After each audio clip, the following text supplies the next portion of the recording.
Hey, salut à toi, j'espère que tu vas bien. Je m'appelle Nadège et c'est une joie pour moi aujourd'hui de t'accueillir pour le message du jour. Donc installe-toi confortablement, profite et puis on se retrouve juste après. À Home, nous croyons que Dieu est un Dieu de relation.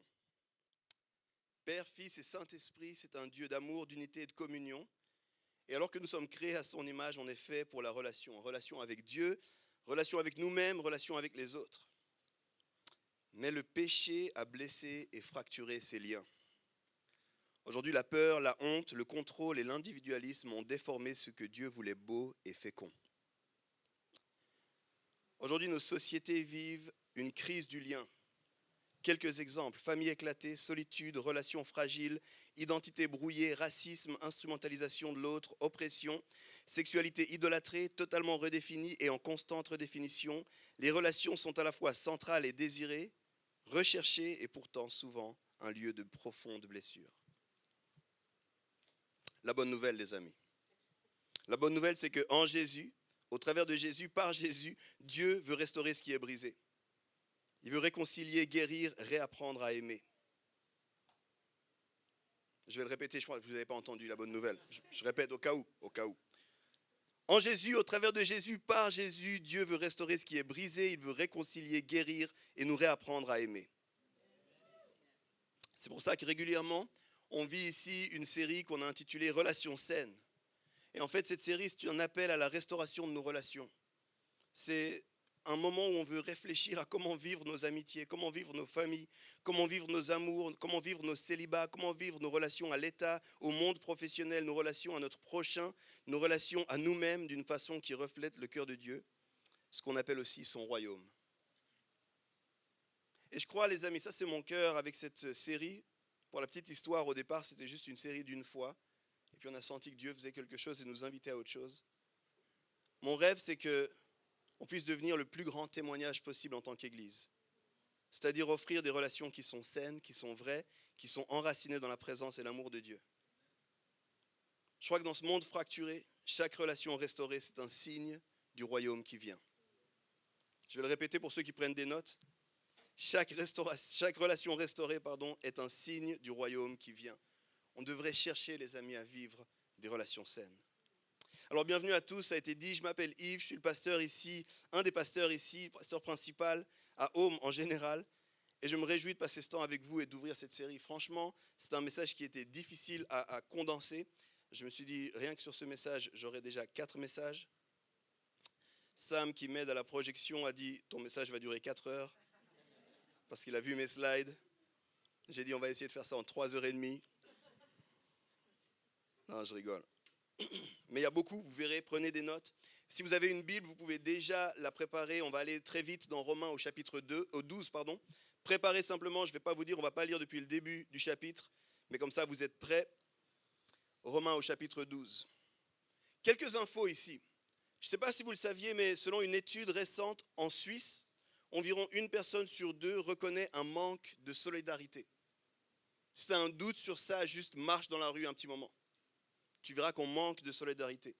Mais avec ça, on réalise une polarisation et un risque toujours plus grand de division sociale.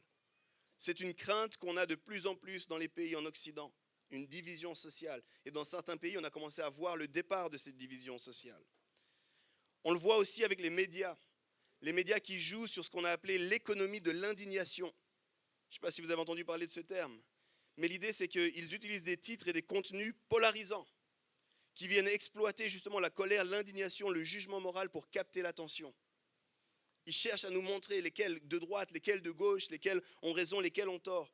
Dit simplement, bienvenue dans l'ère du clash. On clash tout le temps.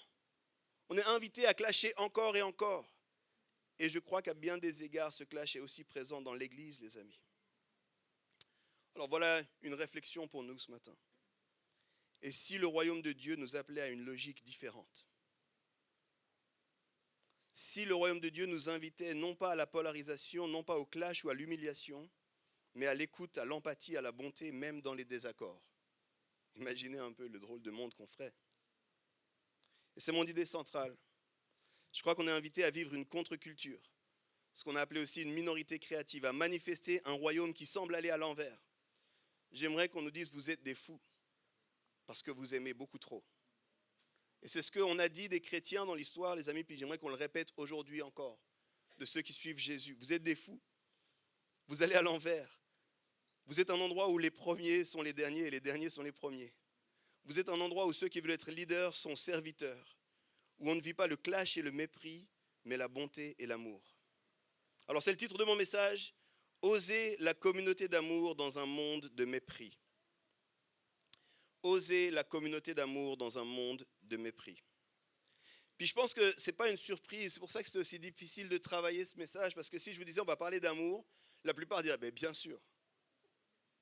La Bible c'est une histoire d'amour, Jésus c'est une histoire d'amour, bien sûr, évidemment on le sait, l'amour est censé être au cœur du message chrétien. Mais comment est-ce qu'on incarne cet amour au quotidien? Jésus résume tout ce qu'on doit faire au fait d'aimer. Tu aimeras le Seigneur ton Dieu, tout ton cœur, toute ton âme, toute ta pensée, toute ta force, et tu aimeras ton prochain comme toi-même. Aimer. C'est quoi mon job? Aimer. C'est quoi ce que je dois faire? Aimer. C'est simple. Et pourtant, si difficile à vivre. A.W. Tozer, qui est un théologien, le dit ainsi, la véritable grandeur dans l'Église n'est pas le talent, mais l'amour. Et vous êtes une grande Église, je ne sais pas, regarde comment on s'aime. Si on arrive à s'aimer, alors là, ouais. Et vous allez le voir dans les quelques versets que j'ai retenus de Romains. Paul va élaborer cette notion d'amour et nous donner, je crois, tellement de clés. Alors on va lire maintenant. Tous ceux qui ont préparé leur Bible se disent « Ouf, j'y suis déjà ». Les autres se disent « Mince, c'est maintenant que je dois y aller ». Romains 12, on va lire les versets 9 à 18. Tous ceux qui n'ont pas de Bible, venez nous voir, on veut vous en offrir une. Et en attendant, ça va s'afficher ici. Romains 12, enfin ici et tous les écrans partout. Versets 9 à 18. Écoutez, que l'amour soit sans hypocrisie.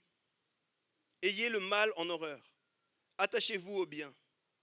Par amour fraternel, soyez pleins d'affection les uns pour les autres et rivalisez d'estime réciproque. Ayez du zèle et non de la paresse. Soyez fervents d'esprit et servez le Seigneur. Réjouissez-vous dans l'espérance et soyez patients dans la détresse. Persévérez dans la prière. Pourvoyez aux besoins des saints et exercez l'hospitalité avec empressement. Bénissez ceux qui vous persécutent. Bénissez et ne maudissez pas. Réjouissez-vous avec ceux qui se réjouissent, pleurez avec ceux qui pleurent. Vivez en plein accord les uns avec les autres. N'aspirez pas à ce qui est élevé, mais laissez-vous attirer par ce qui est humble. Ne vous prenez pas pour des sages. Ne rendez à personne le mal pour le mal. Recherchez ce qui est bien devant tous les hommes. Si cela est possible, dans la mesure où cela dépend de vous, soyez en paix avec tous les hommes. Ces quelques versets m'ont profondément travaillé ces derniers temps. Profondément travaillé. Et juste pour les quelques historiens, théologiens que ça intéresse, quand Paul écrit ça, il est en prison, sous l'oppression romaine.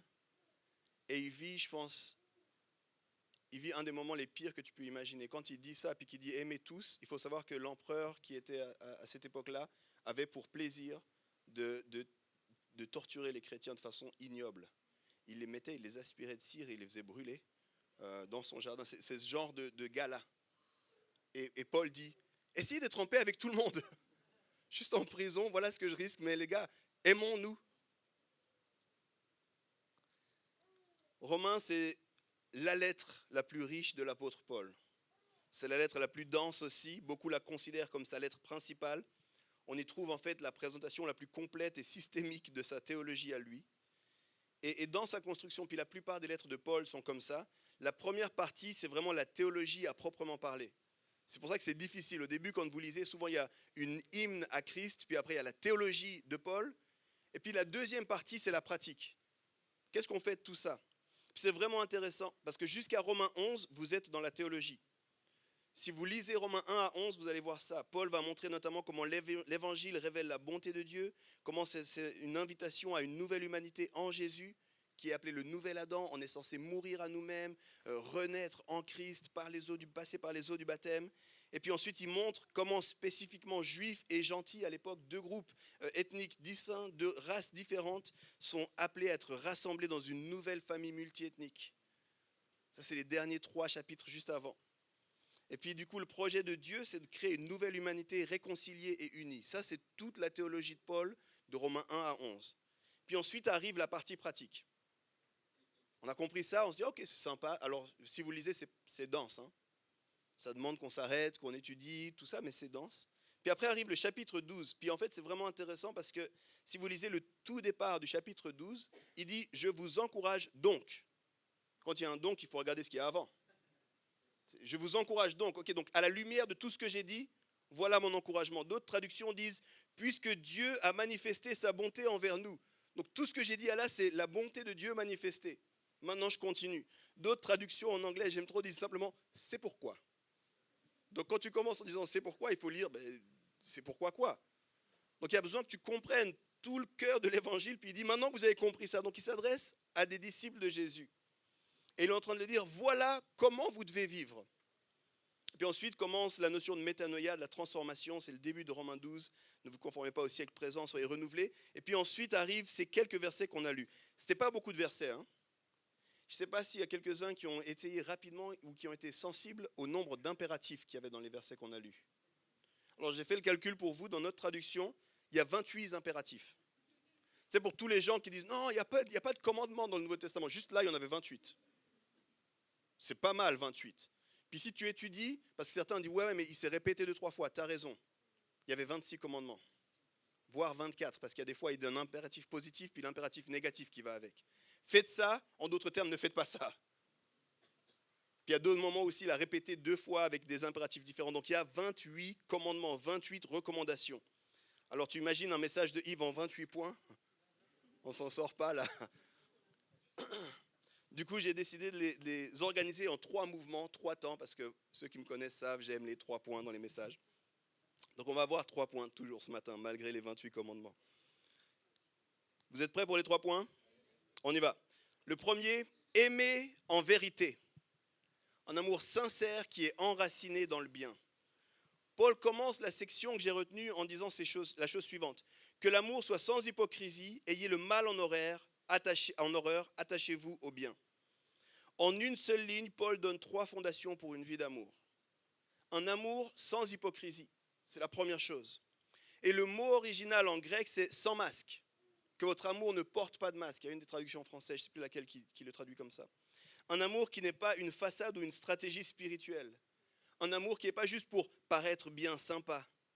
Un amour qui n'est pas là pour être bien vu, pour avoir des privilèges, pour être applaudi ou pour être remercié. Un amour qui ne recherche pas son intérêt. Un amour vrai. Aimer en vérité, c'est aimer avec un cœur entier. Un cœur uni, pas un amour extérieur, mais qui cache des frustrations à l'intérieur. Pas un amour pour faire bien, mais derrière, il n'y a rien. C'est le fameux « je t'aime ». Ah, moi aussi. On continue. C'est pas non plus juste un oui pour être poli alors qu'au fond de toi tu hurles non. C'est pas un sourire qui masque l'indifférence. Paul nous dit aimer pour de vrai, sans masque ni hypocrisie. Et juste après il nous dit ayez le mal en horreur. C'est le deuxième sous-point, avoir le mal en horreur. Paul ici il va établir quelque chose qui nous dérange aujourd'hui profondément. Vous êtes prêts à être dérangés un petit peu? Ok. Il va nous dire si tu aimes vraiment quelqu'un, tu ne peux pas aimer ce qui détruit cette personne. Ayez le mal en horreur. Et aujourd'hui, on vit dans une société qui dit le différent. Hein. On vit dans une société qui dit si tu aimes, tu dis oui à tout. Il ne faut surtout pas dire à la personne c'est dangereux ce que tu fais. Il ne faut surtout pas dire à la personne moi je ne suis pas sûr. On dit aime et respecte. C'est ça l'amour, dis rien. Paul il dit autre chose. Il dit ayez le mal en horreur. Si l'autre veut faire quelque chose, tu dois dire si ça manque de sagesse, si ça manque de bon sens. Et n'importe quel parent le sait, puis ça c'est un défi dans tout ce qui est de la parenté. N'importe quel parent sait que aimer son enfant, ça ne veut pas lui dire oui à tout. Je t'aime tellement, fais ce que tu veux. On est d'accord que non, c'est pas ça. C'est parce que justement, je t'aime trop qu'en fait, il y a des choses, je vais dire ça, arrête. Je vais te donner un exemple bête, hein, mais mes enfants, si je les écoutais, ils mangeraient que du dessert. Ils se nourriraient de Choco Pops et puis de chocolat et puis de chips. Ils seraient les plus heureux du monde. Mais n'importe qui ici, c'est bien. Non, en tant que parent, non, c'est pas que ça. Et je peux t'assurer que des fois, ça les embête. Mais j'aimerais encore un bonbon. Ouais, mais non. Parce que je t'aime, justement. C'est fou parce qu'on le sait plus ou moins avec la parenté, parce qu'il y a quand même des théories dangereuses qui montent là-dessus. Mais on le sait plus ou moins avec la parenté, mais pourtant on ne le fait pas dans nos amitiés. Hein. Quand quelqu'un commence à partir dans des comportements qui ne vont pas, on dit je l'aime tellement, je vais le laisser, par amour. Paul lui dit, aimez en vérité, ayez en horreur le mal. Donc aimer, ce n'est pas tout accepter. Aimer, ce n'est pas être mou, c'est être profond. Ce n'est pas relativiser tout. Je pense que c'est important qu'on l'entende aujourd'hui. Des fois, on veut tout relativiser. Ce n'est pas ce qu'il est en train de dire. C'est oser dire, je ne suis pas sûr de ce que tu es en train de faire. Eh mon ami, attention avec ce qui se passe là. Prends garde à ce qui prend dans ta vie, ce qui prend place dans ta vie. Et finalement, dans cette première partie, il dit, attachez-vous au bien. Le verbe signifie se coller, s'agripper. J'aime trop cette notion-là. Paul nous invite à coller notre cœur à ce que Dieu appelle bon. Si on est dans une ère où on veut tout le temps redéfinir le bien, le mal, accrochons-nous en tant que disciples à ce qui est bon, à la vérité, la justice, la fidélité, la compassion. Ça devrait être notre ancre et notre repère. Et si Dieu dit que c'est bon, c'est bon. Si Dieu dit que c'est pas bon, c'est pas bon. Aimer en vérité, c'est donc aimer avec un cœur sincère, de façon lucide et fermement accroché au bien. Moi, ces derniers temps, cette réalité, elle m'a travaillé personnellement. Je vous assure, je vais être un peu vulnérable avec vous. Mais j'ai réalisé que j'étais, et je sais, ça va en surprendre plusieurs ici, mais j'aime pas déranger. J'aime pas déranger. Je veux pas trop déranger. J'aime accueillir, et puis je suis travaillé, puis je fais tout un suivi, une formation, puis j'ai reçu un rapport d'un coach qui m'a simplement dit, le titre était intéressant, « Ose le 10% restant, Yves ».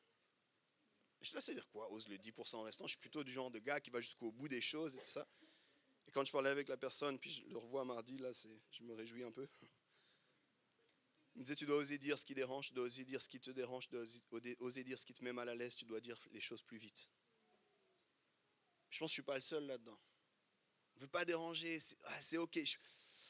Écoute, je suis un peu dérangé, mais ça va aller. En fait, non. Non. J'ai cité 2-3 fois déjà cet auteur, mais je l'aime beaucoup, Kosuke Koyama, qui est un théologien du Japon. Il a écrit un livre fascinant, très court, très simple pour ceux qui parlent anglais, The 3 Miles an Hour God, le Dieu qui marche à 3 miles par heure. Et c'est une invitation à ralentir, grosso modo, c'est une invitation à ralentir. Et il dit la chose suivante, l'amour chrétien n'est pas vague, il discerne. L'amour sans vérité n'est qu'un sentiment, la vérité sans amour est une arme.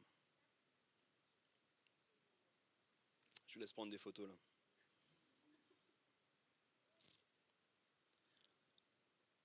Le premier mouvement d'une communauté d'amour, c'est donc aimer en vérité.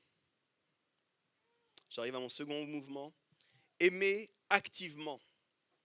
C'est vivre un amour incarné et concret. Dans la suite du passage, on va voir Paul qui va énumérer une série de verbes très intéressants. Aimer, honorer, servir, persévérer, pourvoir, accueillir.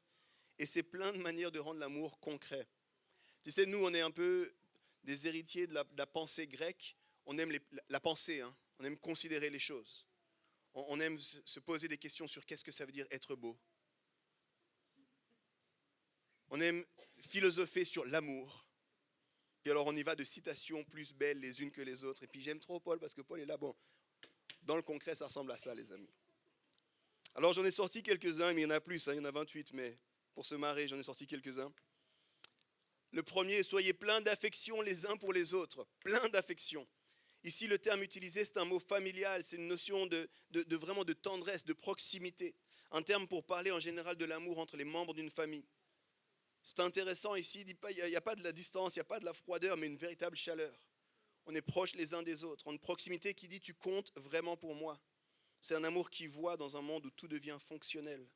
C'est un amour qui sait s'arrêter, qui sait que les relations ne sont pas appelées à être transactionnelles. Nous, on est toujours win-win.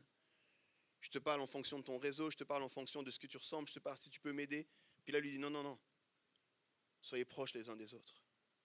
Paul appelle l'Église à redevenir une famille, puis tous ceux qui connaissent Home ne sont pas surpris que c'est au cœur de notre ecclésiologie. On est une famille. C'est un thème qu'on connaît, qu'on apprécie, mais la question, elle est là. Comment est-ce qu'on le vit? Comment est-ce qu'on le vit? J'étais hier avec une centaine de leaders chrétiens en Suisse allemande. Et puis j'étais assis à la table avec un homme remarquable de Winterthur. Et il me disait, voilà mon défi. Dans les églises, tout le monde se salue, mais personne ne s'invite. Et il m'a dit, j'ai été pendant pendant des temps et des temps et des temps. Puis j'ai invité quelqu'un de l'église, il m'a dit c'est la première fois en 3 ans que quelqu'un m'invite chez lui. Où est-ce qu'on en est? Quel type d'amour on a? Parce qu'on dit aux personnes, venez à la maison, venez, on prend un peu de temps ensemble. Si tu veux passer à l'étape d'après parce que tu te sens que là c'est prêt, tu as déjà cette ceinture-là, tu veux la ceinture noire, passe à l'improviste chez les gens. Purée, ça on n'aime pas en Suisse. Purée, est-ce qu'on est mal à l'aise? Tu sais, quand ça sonne chez toi, mais que tu n'attends personne. C'est comme tout le monde est comme dans la panique. Qu'est-ce qui s'est passé? Qu'est-ce qui s'est passé? Tu penses qu'on a fait trop de bruit, c'est les voisins, on n'aime pas ça en Suisse, c'est fou. Dans notre temps, puisqu'il a participé à notre formation, j'ai fait un temps avec un pasteur à Hawaï. J'aurais tellement de choses à dire sur ce gars.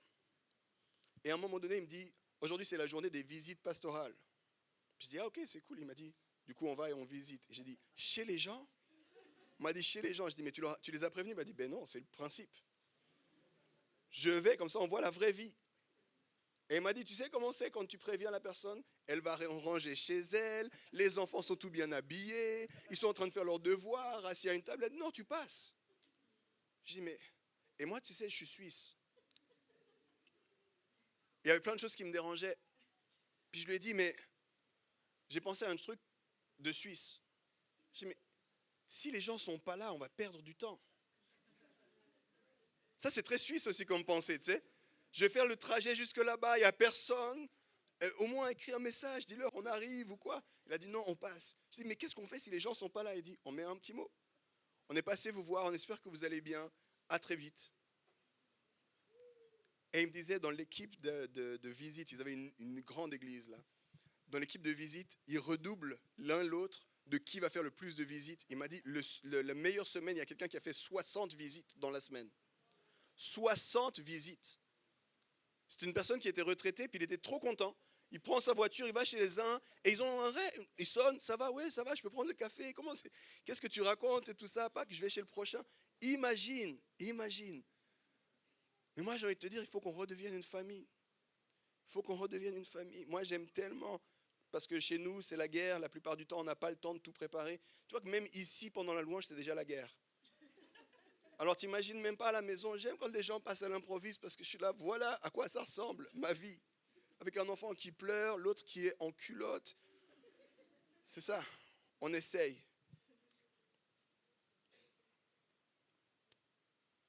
Allez, j'avance. Deuxième chose qu'il nous dit, rivaliser d'estime réciproque. Ici, d'autres traductions utilisent le terme de honneur. Puis il y aura tout un message sur l'honneur durant cette série, donc je ne vais pas trop rester là-dessus. Je me réjouis tellement de ce message. C'est un invité extérieur, un ami cher à mon cœur qui va venir. Mais 2-3 choses à dire quand même. L'honneur, c'est l'une des expressions les plus puissantes de l'amour actif. Honorer, c'est reconnaître la valeur que Dieu a mis dans l'autre, même quand cette valeur n'est pas visible, même quand l'autre n'a rien gagné. Et on est dans un monde, je l'ai dit, qui est marqué par le mépris, la comparaison, la critique. Honorer, les amis, c'est contre-culturel. Tu sais, aujourd'hui, il y a des médecins, je sais qu'il y en a des médecins dans l'église.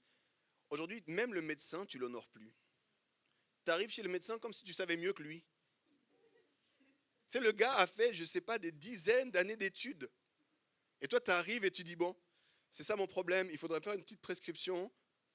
C'est qui l'expert, en fait? C'est qui l'expert? Et quand le médecin dit, ouais, je pense qu'on devrait faire des tests, tu dis, ah non, ça va me coûter combien? Oh non, j'ai pas le temps pour les tests, donnez-moi juste ce médicament. Mais c'est qui l'expert? Mais c'est la même chose à l'école. Incroyable. Et les enfants, moi, je n'ai pas de problème avec les enfants, j'ai un problème avec les parents. Parce que la plupart du temps, si les enfants font comme ça, c'est qu'ils ont vu leurs parents faire comme ça. Et les enfants sont convaincus qu'ils savent mieux que la prof. C'est un truc de fou.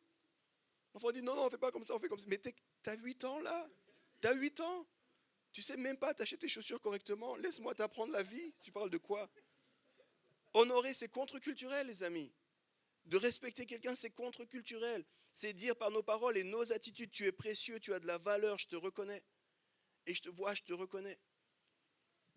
Écoute ce théologien Kwame Bediako qui est du Ghana, qui est passé par un temps à Londres et qui a un magnifique parcours, décédé début des années 2000. Il dit la chose suivante, l'évangile rétablit la dignité. Il nous apprend à voir dans chaque visage l'image de Dieu que nos yeux avaient oubliée. Honorer l'autre, c'est honorer le Créateur.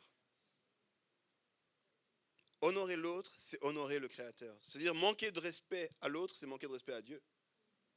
Parce que c'est Dieu qui les a placés. Et ça, c'est tout ce que Paul va... Il y aurait tellement de choses à dire, rien que sur ce passage par rapport à l'honneur, on va laisser ici. Mais rappelle-toi, le mépris rabaisse, l'honneur élève. Le mépris ferme les cœurs, l'honneur ouvre l'espace pour que l'autre puisse grandir. Et je crois que l'honneur, c'est véritablement l'amour qui attribue de la valeur. Rivaliser d'estime réciproque. J'entendais un pasteur qui prêchait sur ça et qui disait, imagine la scène, imagine il y a quelqu'un de vraiment connu qui arrive ici. Je ne sais pas, quand je pense quelqu'un vraiment connu en Suisse, je vais dire Federer. D'accord? Imagine Federer qui arrive.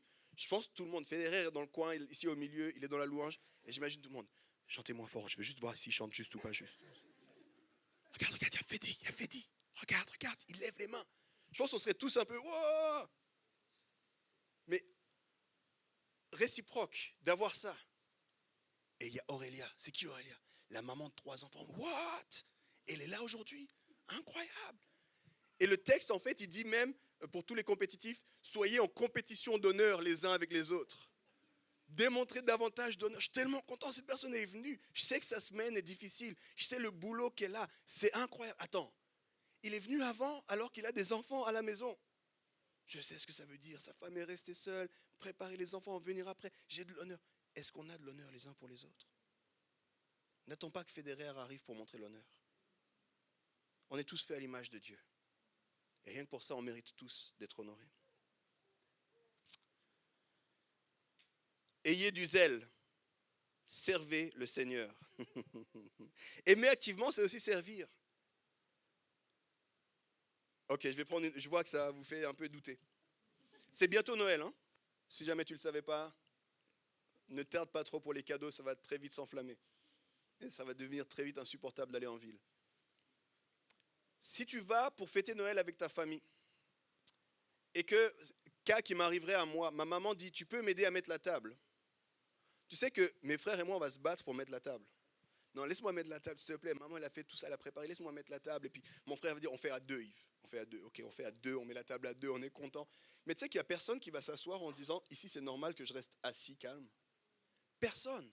On va redoubler d'efforts, on va avoir du zèle pour préparer.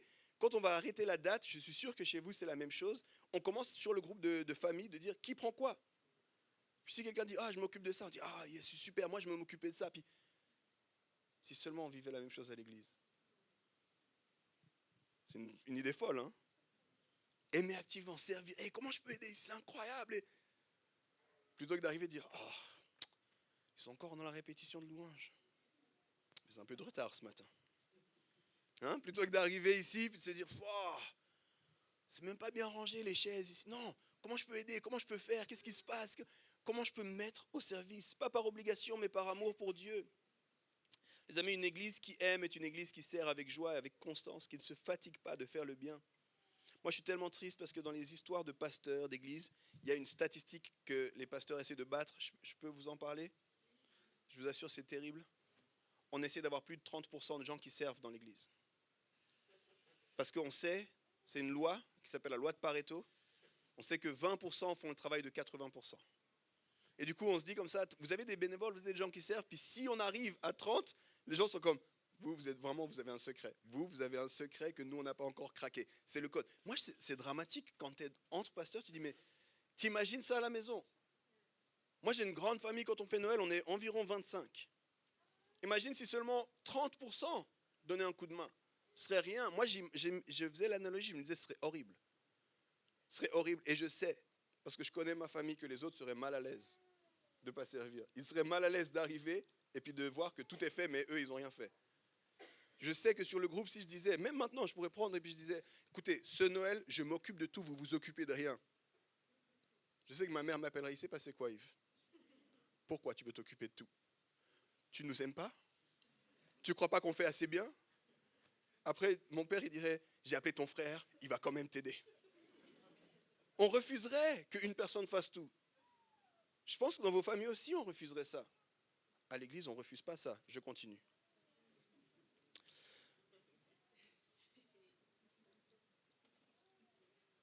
Vous savez pourquoi c'est important de servir? Parce que si tu ne sers pas ici, tu ne serviras pas dehors. Si tu n'aimes pas ici, tu n'aimeras pas dehors. Je dis, non, moi je servirai dehors. J'ai envie de te dire avec beaucoup d'amour, mon œil. Mon œil. Si tu n'es même pas capable d'aider les gens que tu connais, mon œil que tu vas aider les gens que tu ne connais pas. Je ne te crois pas. Prouve-moi que j'ai tort. On continue. Pourvoyer aux besoins, exercer l'hospitalité. J'aime tellement ce mot, l'hospitalité. Aimer, les amis, c'est ouvrir ses mains. Aimer, c'est ouvrir sa maison. Aimer, c'est prendre du temps pour ceux qui en manquent et c'est donner de la force à ceux qui en manquent. Pourvoyer aux besoins les uns des autres. Moi, j'aime tellement ça.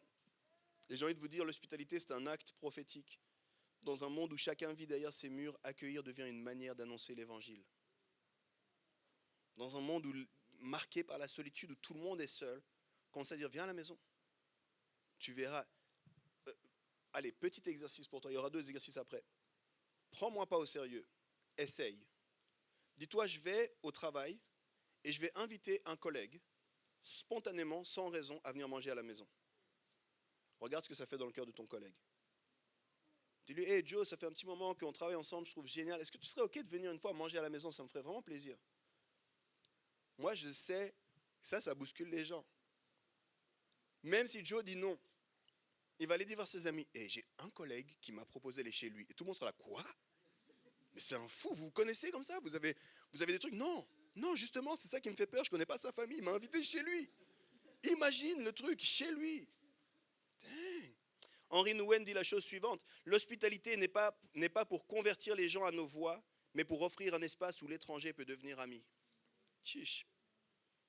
Je ne fais pas ça pour convertir, je fais ça pour que tu puisses être vu, être entendu, être un ami. Ce que Jésus a fait avec le Zachée. Alors Jésus, lui, c'est ceinture noire de tout. Hein. Il n'invite pas chez lui, il s'invite chez les gens. Mais Jésus, il voit Zachée, puis il dit, hé Zachée, mon gars, c'est le moment. Alors que Zachée voulait voir Jésus. Jésus lui dit, je te vois, est-ce qu'on irait manger ensemble? Et pas au kebab du coin, pas. Non, je viens chez toi. Ok, dernier sous-point de ce 2e point. Là, vous voyez que c'était une feinte de dire 3 points. Persévérer dans la prière.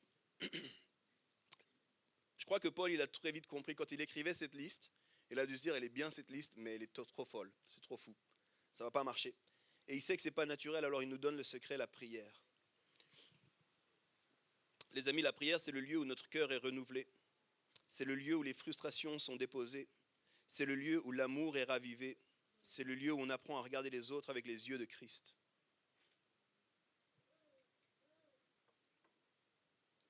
Priez, priez, priez, afin que votre cœur s'ouvre, afin d'aimer les autres. Je me réjouis tellement, ça a été annoncé, mais demain on va commencer ce jeûne communautaire. Embarquez avec nous. Décidez pendant ce jeûne de pratiquer l'amour. Il y a des moments qu'on sera là, c'est génial, mais dites, hey, tu ne travailles pas loin de moi, est-ce qu'on ne ferait pas un midi ensemble? On n'a pas le temps de venir à l'église, mais est-ce qu'on ne prendrait pas un temps, on prie ensemble? Vivez ça. Allez, dernier point, avec tous les sous-points qui vont avec. Aimez ceux qui nous résistent. À mon avis, ça c'est le moment le plus exigeant du passage qu'on a lu. C'est le moment le plus contre-culturel. On devrait tous être un petit peu challengés. Paul va dire, pas seulement d'aimer nos frères et sœurs à l'église, il va parler de ceux qui nous blessent, qui nous critiquent et qui nous résistent. Il va dire, bénissez ceux qui vous persécutent, ne rendez à personne le mal pour le mal.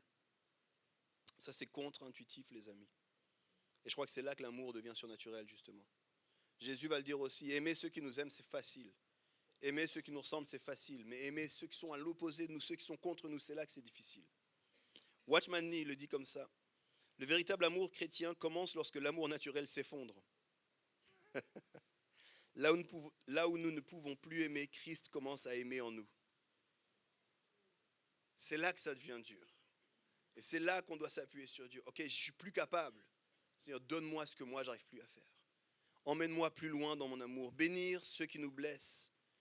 Vous savez ce qui se passe quand on est blessé? Je le vois avec les enfants. N'allez pas essayer de me contredire sur ce point-là. Quand quelqu'un est blessé, il veut blesser à son tour. Moi, je le vois. Je le vois avec mes enfants. Et les 2 petits gars là que vous voyez sont jumeaux. Et quand il y en a un qui pousse, l'autre il ne dit pas, j'ai envie de te prendre dans les bras. L'autre, il dit pas, oh, je t'aime tellement mon frère, tu dois avoir un défi actuellement dans ton cœur, parlons-en. Non, c'est tout de suite. Hey, il m'a poussé, il veut le pousser en retour. Il n'y a pas longtemps, je voyais un des deux qui faisait un coup de pied, et moi, j'étais choqué. Je ne sais pas si tu as déjà vu un petit de 5 ans essayer de faire un coup de pied, déjà l'équilibre, c'est une chose et tout. Comme ça, il fait comme ça, je dis, t'as fait quoi? Et je me retourne, t'as fait quoi? Il s'est énervé tout de suite. Oui, mais lui, il m'a poussé. C'est la réponse. Et je réfléchissais à ce message et je me dis, on a peut-être un peu plus d'équilibre. On ne fait pas des coups de pied, mais dans nos cœurs, c'est ça. Hein. Quand on est blessé, la première des choses, c'est « Ah, je me laisse en retour ». Ça peut être « Je te coupe, je ne te parle plus ». Ça peut être le sarcasme. Ça peut être le mépris. Ça peut être parler dans ton dos. Blesser, en retour, c'est instinctif. Ignorer, c'est plus facile. Mais bénir et aimer, c'est surnaturel. Et moi, j'ai envie qu'on soit une communauté surnaturelle, les amis. Bénir, c'est prier pour le bien de l'autre. Bénir, c'est dire du bien de l'autre. Pas pour qu'il change comme je veux. Souligne bien ça. C'est simplement parce qu'il est fait à l'image de Dieu, puis j'aimerais qu'il rencontre Christ. Je me souviens, j'étais avec une fille dans le groupe de jeunes, et on cheminait, et elle avait une situation avec son père extrêmement difficile. Couper tous les liens avec son père, et vraiment c'était sage d'avoir fait ça, c'était pour se mettre en sécurité, il y avait plein de choses. Puis alors qu'on cheminait sur le pardon, on cheminait sur ces choses-là, elle dit, je sais que je dois pardonner à mon père, mais je ne veux pas lui pardonner. Je me souviens comment c'était physiquement difficile d'aller avec elle dans cette prière, mais la libération qu'elle a ressentie quand elle était capable de libérer. Et tu sais quoi? Parce que nous on aime bien les happy endings de Hollywood. Et ils n'ont pas commencé à refaire le monde ensemble, et puis aller manger chez papa. Non, il n'y a toujours pas de relation avec papa. Mais dans le cœur, il y a quelque chose qui a changé. Il y a une posture qui n'est plus la même. Elle a libéré et du coup, elle s'est sentie, elle, davantage libre. Bénir, c'est refuser de répondre au mal par le mal, c'est rompre le cycle du mépris. Rappelle-toi, on est dans une société du mépris, puis nous, on veut oser la communauté d'amour. Vous savez que j'aime les vieux chrétiens. Ici, je parle des pères du désert. Et j'ai trouvé cette citation d'un père qui s'appelle Dorothée de Gaza, un moine du VIe siècle. Écoute ce qu'il a dit. Ça m'a tellement challengé que j'y réfléchis encore. Lorsque ton frère te blesse, tu as trouvé ton maître. C'est lui qui t'enseignera l'humilité et la patience.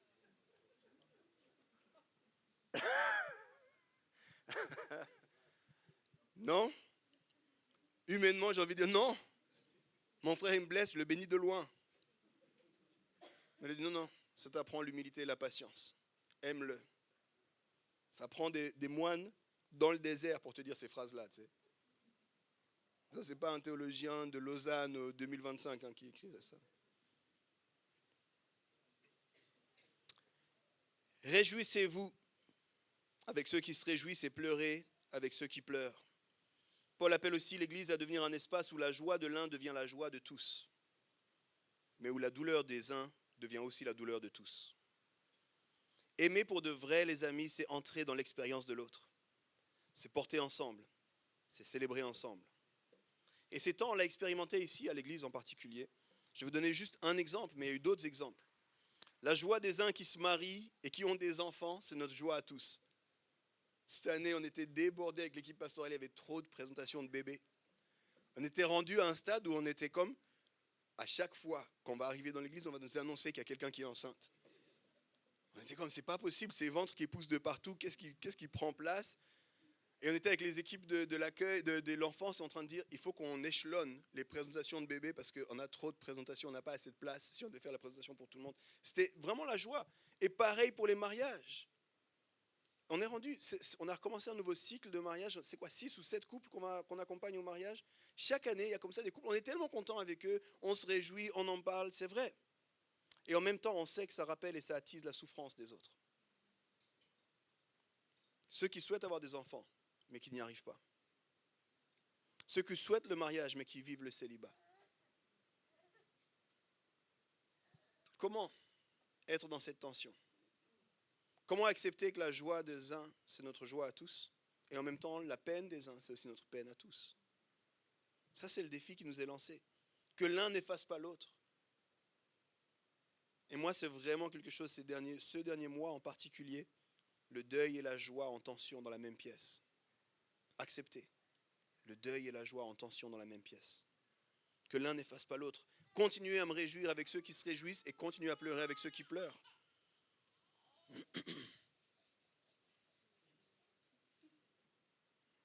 Ils pleurent ou non, là c'est la frustration, ça c'est pas les pleurs. N'aspirez pas à ce qui est élevé, mais laissez-vous attirer par ce qui est humble. Et là c'est une clé pour nous tous les amis, c'est l'humilité qui est la sauvegarde de l'amour. Là où l'orgueil entre, l'amour sort. Ça c'est pour les couples, si jamais tu veux marquer une phrase pour ton couple. Là où l'orgueil entre, l'amour sort. Tu peux dire ça à ton partenaire. Quand tu vois qu'il arrive, il est un peu...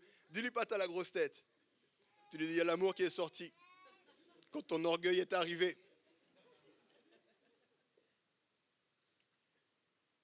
Là où tu cherches absolument à avoir raison, l'amour s'affaiblit. Et cette phrase, c'est Joe et Nad qui la répètent tout le temps dans les couples, et moi je l'ai volée depuis. Si l'un de nous deux gagne, ça veut dire qu'on a les deux perdus. Si l'un de nous deux gagne, c'est-à-dire qu'on a les deux perdus parce qu'on est un couple. Il ne peut pas y avoir un de nous deux qui gagne et l'autre. On a les deux perdus. L'humilité, elle, permet à l'amour de fleurir. Ou est-ce que tu dois être plus humble? Une vraie question. Et je termine avec le dernier point ici. Pour autant que cela dépende de vous, soyez en paix avec tous. Et j'aime cette fin parce que Paul est très réaliste. La paix n'est pas automatique et parfois la paix n'est pas possible. Dans les relations, pour vivre la paix, ça prend deux. Et Paul il dit pour autant que ça dépende de vous. Je crois que l'amour chrétien cherche la paix, mais quand elle n'est pas réciproque, il continue à chercher la paix, il continue à tendre la main. Il cherche la réconciliation même quand l'autre n'est pas prêt. Et il met fin aux hostilités dans son propre cœur, même quand l'autre continue à résister. Pour autant que ce soit possible, cherchez la paix. Mais soyez réaliste aussi. J'ai fait ma part. J'ai été jusque-là. Je ne peux pas faire plus. Aimer ceux qui nous résistent. Alors, parce qu'on aime la pratique ici, voilà quelques idées pour vos règles de vie, ce que j'appelle aussi une liturgie du quotidien. C'est comment pratiquer cet amour. Paul, je crois qu'il n'écrit pas un idéal inaccessible, il écrit une manière de vivre, une discipline au quotidien. Puis j'ai envie de te dire, notre chemin est fait de petits choix simples mais puissants. Alors une citation encore pour la route, j'aime tellement ce gars-là, le Sadhu Sundar Singh. Est-ce qu'il y en a qui connaissent le Sadhu Sundar Singh? Ok, ça vaut la peine, les plus jeunes, allez vous renseigner. Incroyable, moi je lisais son témoignage, j'étais tellement boosté, tellement boosté. Il a dit la chose suivante, aimer dans les petites choses, l'amour qui change le monde commence dans les gestes que personne ne voit. Alors 5 idées pratiques, les devoirs. Premier, pratique l'honneur. Pratique l'honneur. Chaque semaine, choisis d'honorer quelqu'un avec une parole de valeur, avec un encouragement, avec un cadeau, reconnaître ce que Dieu fait dans quelqu'un d'autre que toi. Ça peut être un objectif pour toi. 4 personnes par mois, je crois que c'est faisable là. C'est juste cette semaine, qui est-ce que je peux honorer? Qui est-ce que je peux aimer particulièrement? Deuxième pratique, et là dans les couples, vous allez voir, c'est une clé, vous le savez déjà, écoute activement. Écoutez activement. Écoute sans penser à ce que tu vas répondre, écoute pour écouter, sans préparer ton argument retour. Écoute juste. Ça demande 2 choses importantes. Tout d'abord, de regarder l'autre et deuxièmement, de fermer sa bouche. Pas facile. Mais ça demande ces 2 choses. Regarde l'autre, ferme ta bouche. Écoute, parce que l'écoute, c'est l'amour en puissance et c'est l'amour dans la présence. Écoute. Tu sais le bien que ça fait à du monde de juste, je me suis senti écouté. Et des fois, dans la réalité pastorale, les gens me disent, quand on a tout un travail ici avec un groupe d'écoute pastorale, et quand on préparait ça, puis quand on mettait ça en place, je disais, la première des choses, c'est juste écouter. Écouter, ça fait déjà la plupart du job. Mais écoutez bien, c'est pas si simple que ça. Troisième pratique, servir discrètement. Au travers de gestes petits qui n'attendent pas forcément du retour. Et je crois que c'est souvent ces gestes cachés qui construisent le royaume. Et j'aimerais dire merci à tous ceux qui servent régulièrement, chaque semaine ici. Je pense à ceux qui viennent nettoyer dans la semaine, je pense à ceux qui viennent rendre possible, je pense à la technique qu'on voit peu et qui sont là et qui font un travail régulier. Je pense à ces petites mains, il y a des petites mains qui s'assurent que le message soit disponible en ligne chaque semaine. Et je ne sais pas si tu le sais, mais il y a des centaines de personnes qui nous écoutent en ligne chaque semaine grâce à des gens que personne ne voit, que personne ne connaît, mais qui font ça. Et quand on arrive ici, alors oui, des fois il manque un peu de savon, mais je peux t'assurer que chaque dimanche, il y a des centaines de personnes qui viennent ici matin et soir. Et ça prend des gens qui viennent dans la semaine, nettoyer, quand il n'y a personne. Quand je passe, ils ont enlevé leurs chaussures, ils ont de la louange ou un podcast, ils passent l'aspirateur, ils nettoient les toilettes. Ça permet, et moi je dis merci à toutes ces personnes. Est-ce qu'on peut les honorer, est-ce qu'on peut les applaudir? Toutes ces personnes.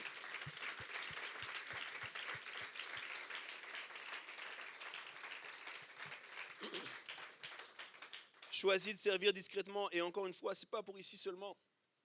Il y en a certains, vous êtes dans des immeubles et puis il y a une association du quartier. Choisis de servir l'association de ton quartier. Qu'est-ce que je peux faire pour aider en fait? Comment est-ce que je peux participer à ça? Servir discrètement. Quatrième idée, bénir au lieu de critiquer. Bénir au lieu de critiquer. Je sais, la plupart d'entre vous, vous ne critiquez pas. À moins que. Puis quand je te dis ça là, je te parle de tout là. Tu sais, les choix politiques. Bénis au lieu de critiquer. Ton patron, bénis au lieu de critiquer. Tes voisins, bénis au lieu de critiquer. Commence à travailler ça et c'est vraiment simple. Avant d'ouvrir ta bouche, prie. Prie, j'ai vraiment envie de dire quelque chose, je vais prier. Puis je dépose l'attention dans la prière. Seigneur, c'est pas faire semblant. Seigneur, ça vient me chercher parce que X, Y, Z. Qu'est-ce que je peux faire de ça? Et à la fin, choisis la vie plutôt que la blessure. Pose-toi cette question. Ce que j'ai à dire, est-ce que ça nourrit ou est-ce que ça détruit? Est-ce que ça construit ou pas? Moi, je suis halluciné. Il y a plein de situations politiques. Ça me dépasse et je suis plutôt apolitique. Si les gens me connaissent vraiment, ça ne m'intéresse vraiment pas ces histoires-là. Je crois que c'est important en tant que chrétien, on devrait s'engager, mais je ne suis pas en train de faire la promotion d'un quelconque parti, d'un quelconque côté. Ça m'est complètement égal. Va là où Dieu t'appelle, engage-toi. Mais quand j'entends les gens parler de politique, c'est une folie cette histoire. Vraiment, s'il y a un endroit où j'aimerais pas aller en ce moment, c'est la politique. Quelle horreur! Tu te décarcasses et tout le monde dit du mal de toi. Quoi qu'il arrive. J'avais entendu une fois sur un cours de prédication un politicien dire « Moi, j'envie les pasteurs ». Je dis « Bon, c'est bizarre ça ». Il a dit « Parce qu'eux, on les écoute plus que 30 secondes ». Le politicien, à peine il a commencé à parler, tout le monde a fait son avis, on arrête de l'écouter, il n'y a plus personne qui veut rien savoir. Terrible. Bénir au lieu de critiquer. Et dernier point, aller vers les invisibles. L'amour voit ce que personne d'autre ne voit. Peut-être en particulier ceux que le mépris a arrêté de voir.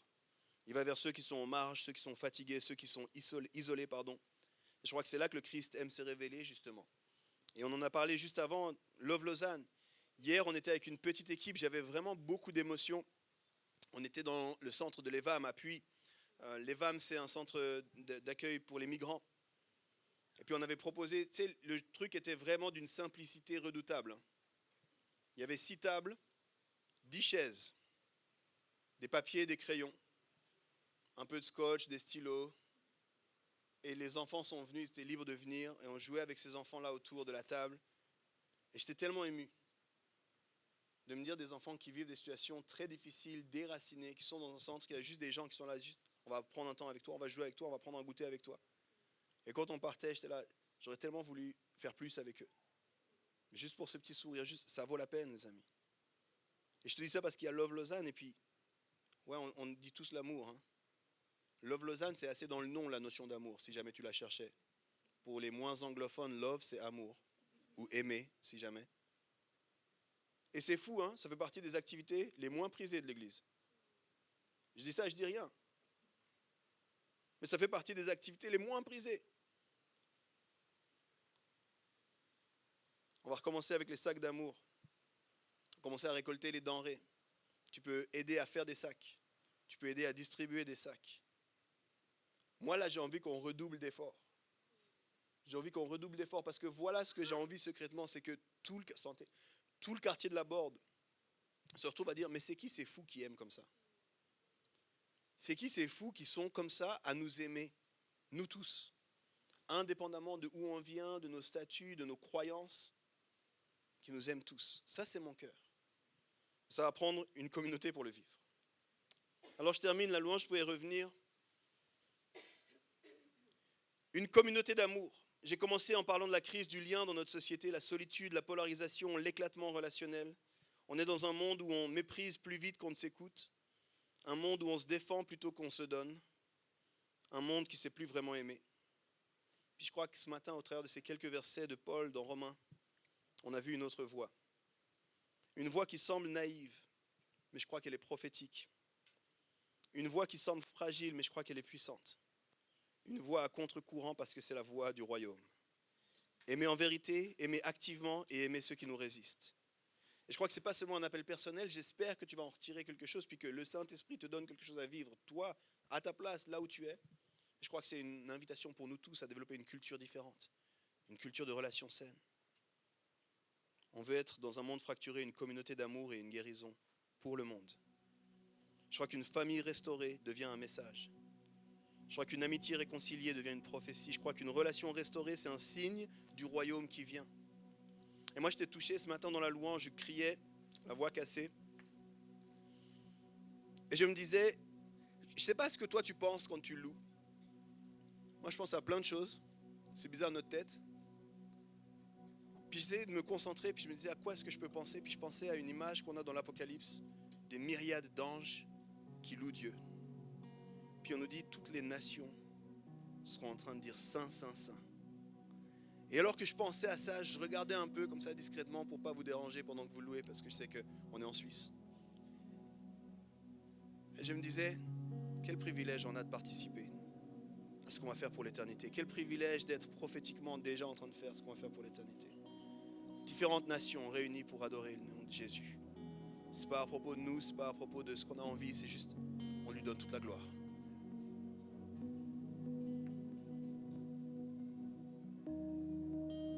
Quand une église choisit la bonté et l'amour plutôt que le clash, je pense qu'on est bien parti, les amis.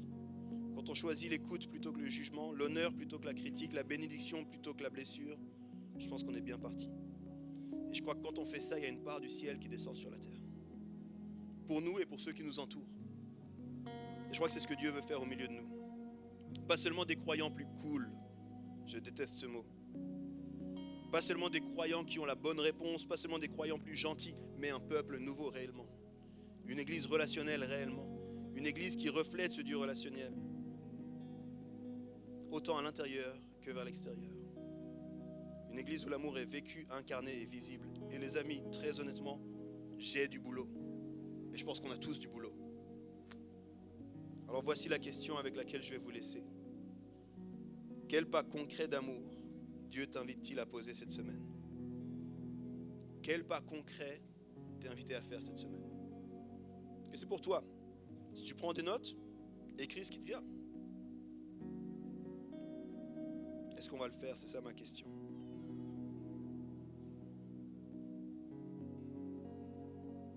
Moi, ce que je rêve, c'est qu'on puisse vivre des gestes de bonté qui seront des petites victoires dans un système du clash. Qu'on puisse vivre des actes d'amour qui viendront travailler les fissures dans le mur du mépris. Afin qu'on puisse devenir une communauté où on guérit les liens, une communauté où on rend Christ visible, une communauté où quand les gens entrent, ils disent « Ici, ça sent différent ».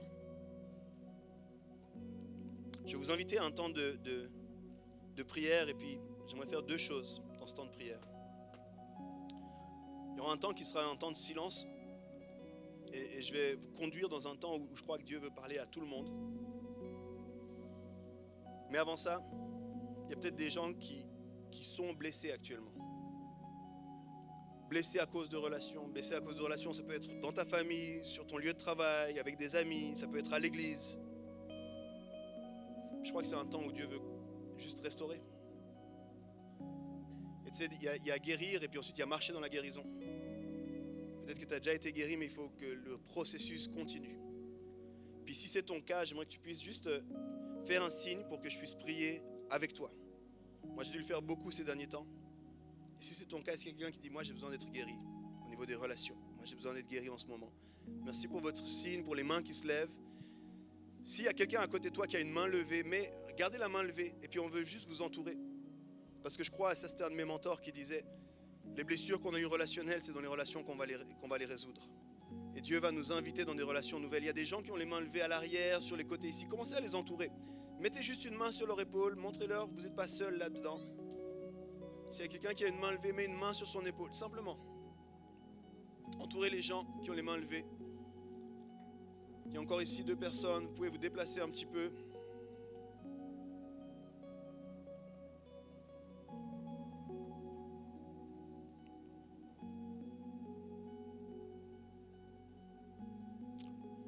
Seigneur, on veut reconnaître que les relations sont un lieu qui peut être très difficile. On veut reconnaître les blessures, Seigneur. On ne veut pas mentir par rapport à ça. On veut reconnaître les frustrations. Là, peut-être où on a l'impression que c'est un échec, on a l'impression que le cœur saigne encore.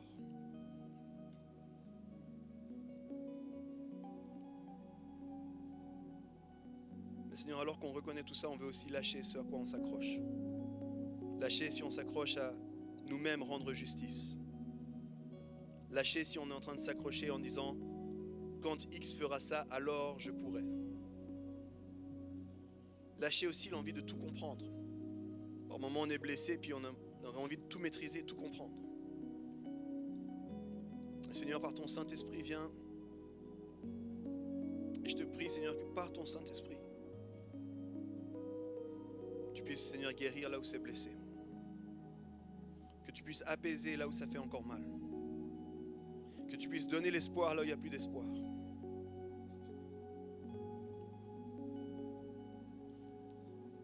J'ai l'impression qu'il y en a plusieurs, vous devez aussi pardonner.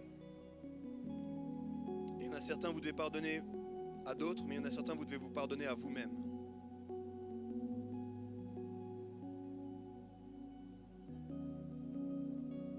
J'aimerais vous encourager à le faire juste du bout des lèvres, il n'y a pas besoin de le dire fort. Mais libérez les gens, vous libérez vous-même en pardonnant.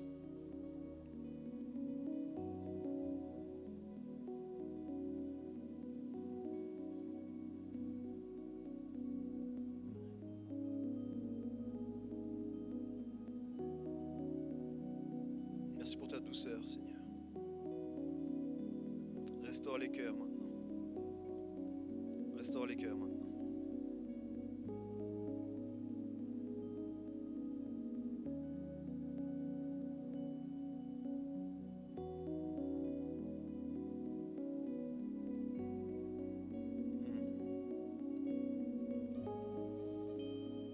Alléluia. Merci, Seigneur. J'aimerais maintenant qu'on aille tous dans un temps d'introspection, puis je vais demander à Dieu de nous parler à tous, puis vous allez voir, c'est surprenant, mais Dieu veut nous parler à tous. Et je vais vous inviter à fermer les yeux simplement. Et à imaginer que vous êtes dans un endroit confortable.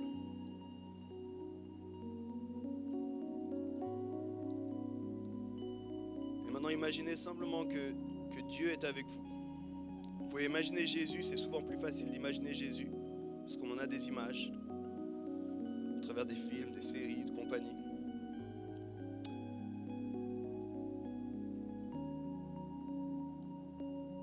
Et je vais faire une prière très simple, et puis je vais vous demander de oser croire que Dieu veut vous parler. Et ce qui vous vient, écrivez-le simplement quelque part.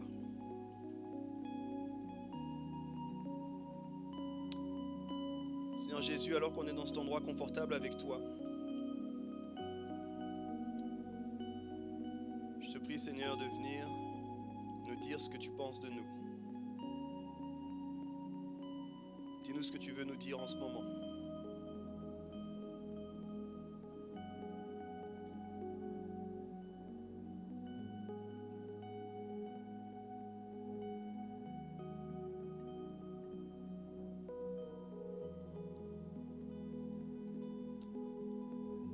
à partir de cette position où tu nous as rétablis dans ce que toi tu dis de nous, montre-nous comment mieux aimer cette semaine. Qu'est-ce que je peux faire, Seigneur, cette semaine afin d'aimer un peu mieux? Montre-moi une personne, montre-moi une action et donne-moi le courage de t'obéir.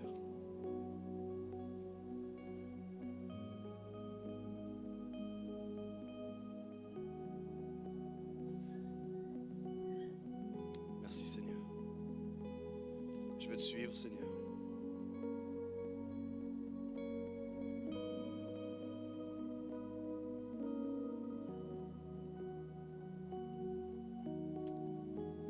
Amen. Amen. Avant qu'on prenne un dernier refrain, j'ai juste envie de vous dire une chose les amis. Dieu parle de façon très simple. C'est nous qui souvent complexifions tout ça. Et si vous avez reçu quelque chose, vraiment prenez note. Dans la première partie, j'ai juste envie de clarifier quelque chose. Dieu vous aime. Il peut dire des choses challengeantes. Il peut dire par exemple, tu m'as manqué. Il peut dire, j'aime passer du temps avec toi. Il peut dire, tu es mon enfant. Mais Dieu nous aime. Si vous avez entendu autre chose qu'une parole d'amour, ça ne vient pas de Dieu. Dieu est un Père aimant et il nous aime toujours. Des fois, il nous corrige, des fois, il nous dit quelque chose à revoir, mais c'est toujours à partir de l'amour. Et puis, sur ce qu'il vous a dit de faire, il n'y aura pas de suite, il n'y aura pas de devoir, mais faites-le. Faites-le. Si vous n'êtes pas sûr que c'est ça, parlez-en avec quelqu'un, dites, j'ai eu l'impression qu'il fallait que je fasse ça, est-ce que c'est juste, pas juste? Et laissons-nous surprendre. Vous êtes d'accord qu'on se lève pour chanter un dernier refrain ensemble? Un refrain qui dit ce qu'on a chanté avant, je bâtirai sur son amour. Je bâtirai ma vie sur son amour. Est-ce que vous êtes d'accord de chanter ça avec moi? Seigneur, on te dit merci pour cette invitation challengeante. Apprends-nous à développer une culture et une église d'amour à contre-courant de la société du mépris dans laquelle on est. Sans critique du monde extérieur, mais afin que tous puissent te rencontrer. Dans le nom de Jésus-Christ. Amen. Trop bien, merci d'avoir été avec nous. J'espère vraiment que ce message, il t'a parlé, il t'a encouragé ou il t'a donné soif d'aller plus loin. En tout cas, n'hésite pas, sur notre chaîne YouTube, il y a tout un tas d'autres séries, d'autres thématiques qui sont là pour te servir, qui sont des ressources hyper utiles pour toi. Et puis moi, je te dis à une prochaine.